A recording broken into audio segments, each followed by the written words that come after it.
Any idea what this is? No? Well, this is a machine that can go places and do things that nothing else can. When this all comes together, it creates the ultimate way to fly. Of course, it's the helicopter. The most versatile flying machine ever invented.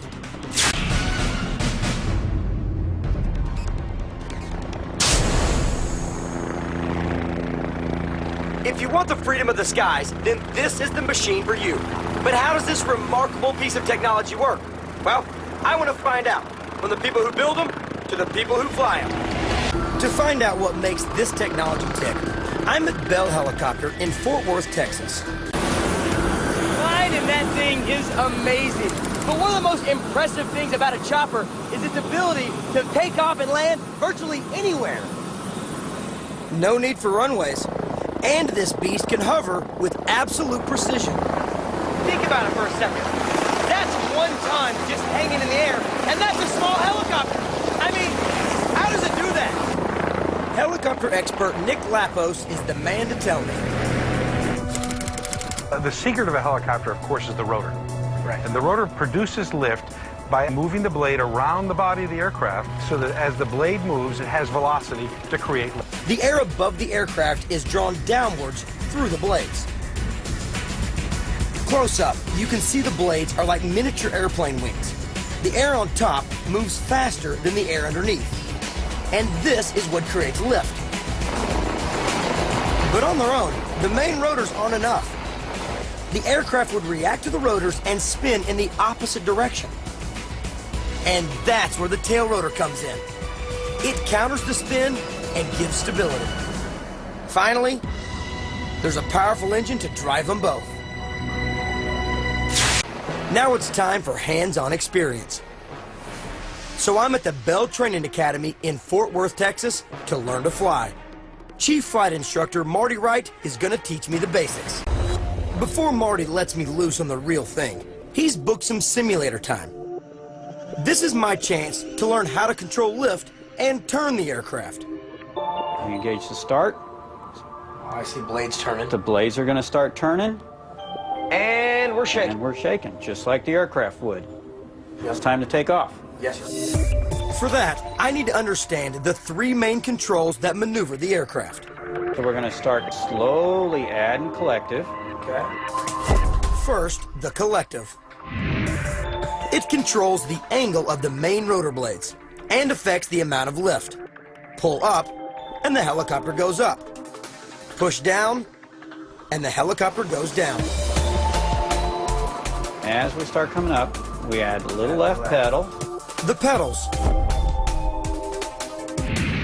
These let you change the direction of the chopper by controlling the angle of the tail rotor blades. The left pedal makes the aircraft face left, and the right makes it face right. And now we're going to move the cyclic, just small little amount. The cyclic, also known as the stick.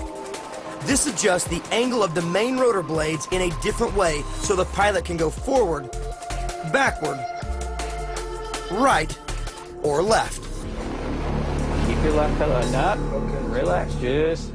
The cyclic is the hardest for me to get the hang of. Oh, that's all right. Simulator can take it. Gosh, there we go. Piece of cake, right? Yeah, so far because you're doing everything. Start a little bit of a left-hand turn. 2 feet on the pedals, left hand on the collective, right hand on the cyclic, looking where I'm going and listening to Marty. Lower the nose just a little bit. That's 6 things at once.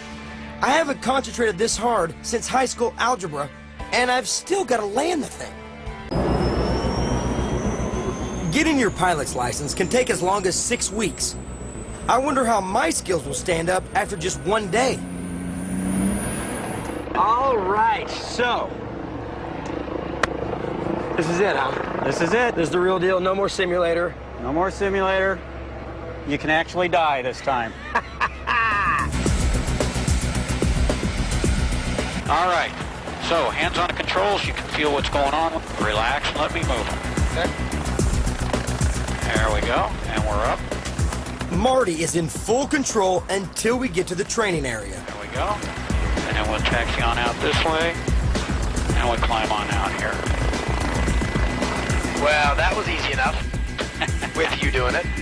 So you literally just buzz around wherever you want to go to. Pretty much. That's the joys of a helicopter. This sure beats traffic, I'll tell you that.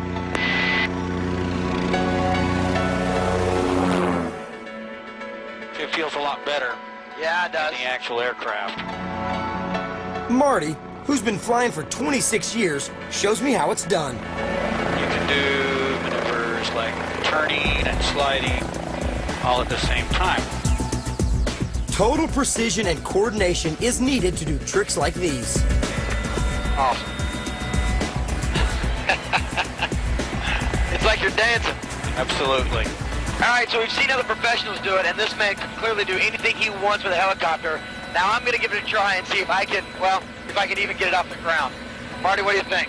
Oh, well, let's give it a try. All right, Okay, you're on the controls. on the controls. Okay, let me control the collective and the cyclic here. You work on the pedals. Okay. Work your pedals, a little left, a little right. Get a feel for it. The simple stuff I can manage. Now, I've got the pedals back. Okay. So you're going to play with the collective now. Just a touch and we start climbing. Collective. Up, down. Seems easy enough. You're doing pretty good with that collective, all right? I've got the collective back.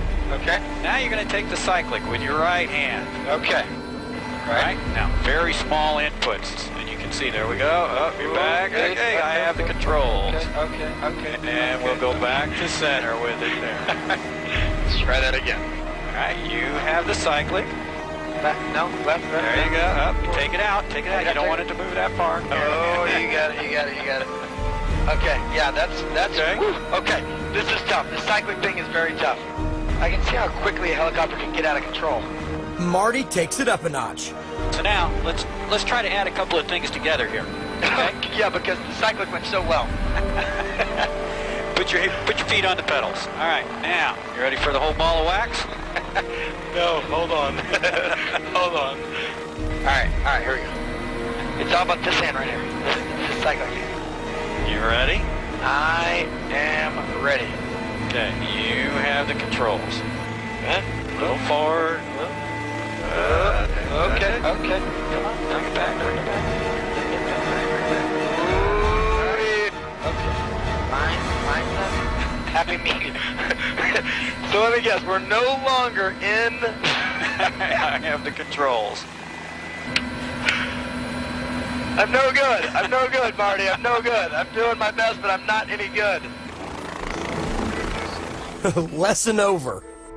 In my last flying lesson, I'm going to learn what to do when the engine fails mid-flight. I hope I don't get sick.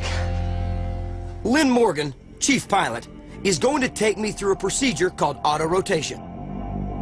So now, this auto-rotation thing, this is literally, we're going to be hundreds of feet in the air, and you're going to shut off the engine, correct? That's what we're going to do. So now, and what is the reason for learning this? This is a single-engine aircraft, and as reliable as its engines are, there's still going to be the time when the engine does fail. You need to be able to land that aircraft safely and confidently and not have any problems. Here's the point of no return. I'm beginning to wish this show was about pickup trucks. Auto rotation. This is going to be fun. You're going to like this.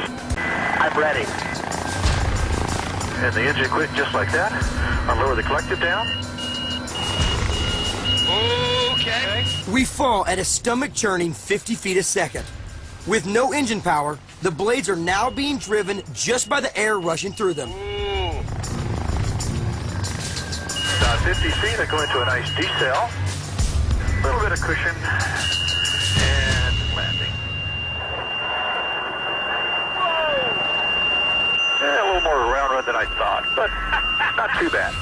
I mean, that is amazing.